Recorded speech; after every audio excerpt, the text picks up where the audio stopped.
আহা! এই পিঠের স্বাদটা যে কতটা দারুণ, না খেলে বুঝতেই পারবেন না। তো এই সংক্রান্তিতে এই পিঠেটা একবার বানিয়ে দেখতে পারেন।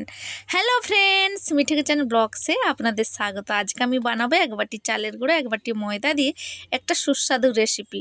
তার জন্য নিয়ে নিয়েছি এক বাটি চালের গুঁড়ো, এক বাটি ময়দা।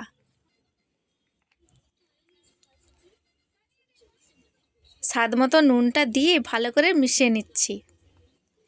চাইলে চালের গুঁড়োটা কিনে বানাতে পারেন কিংবা বাড়িতে গুঁড়ো করে।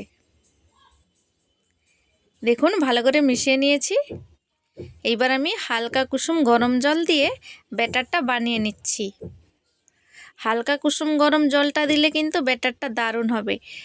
এতে চালের গুঁড়ো আছে, চালের গুঁড়োটা ফুলবে, তার জন্য হালকা কুসুম গরম জলটা দিতেই হবে।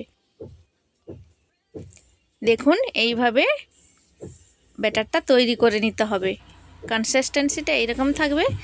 কড়াইতে আধা লিটার গরুর দুধ দিয়ে দিয়েছি। এইবার আমি গরুর দুধটাকে 250 গ্রামে পরিণত করব। দুধটাকে ক্রমাগত নেড়ে যেতে হবে। দুধটা কিন্তু ঘন হয়ে এসেছে।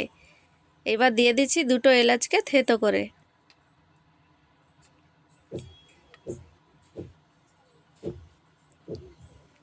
দিয়ে দিচ্ছি স্বাদ মতো চিনি। আমি অল্প চিনি দিচ্ছি, আপনারা চাইলে একটু বেশি চিনি দিতে পারেন কিংবা খেজুর গুড়টা দিতে পারেন। দিয়ে দিচ্ছি 1 চামচ ভর্তি করে পাউডার দুধ দিয়ে ভালো করে মিশিয়ে নিয়েছি।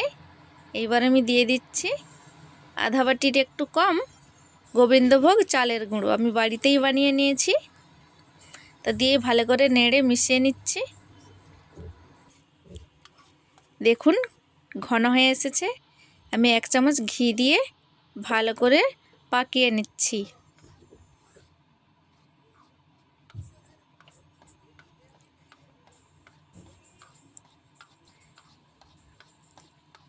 একবার এইভাবে এই পুরটা বানিয়ে দেখুন, খেতে অসাধারণ লাগবে। এইবার আমি যেই ব্যাটারটা বানিয়ে রেখেছিলাম সেটাকে আমি 2 ভাগে ভাগ করে নিলাম। একটা সাদা থাকবে আর একটা খেজুর গুড় দিয়ে আমি লাল ব্যাটার বানিয়ে নিচ্ছি। চাইলে আপনারা চিনিটা ক্যারামেল করেও দিতে পারেন।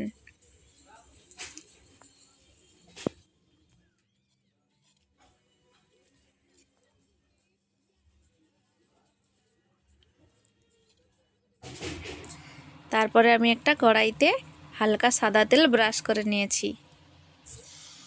1 হাতা দিয়ে দিলাম, দিয়ে ভালো করে গড়িয়ে নিচ্ছি। যদি মনে হয় ব্যাটারটা একটু মোটা হয়ে গেছে তো আপনারা একটু হালকা গরম জল দিয়ে পাতলা করে নিতে পারেন। তারপরে পুরটা দিয়ে গড়িয়ে নিচ্ছি।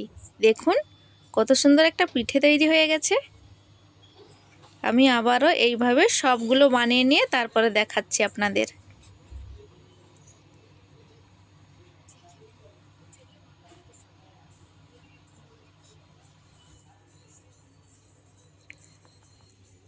দেখুন সবগুলো পিঠে বানিয়ে নিয়েছি।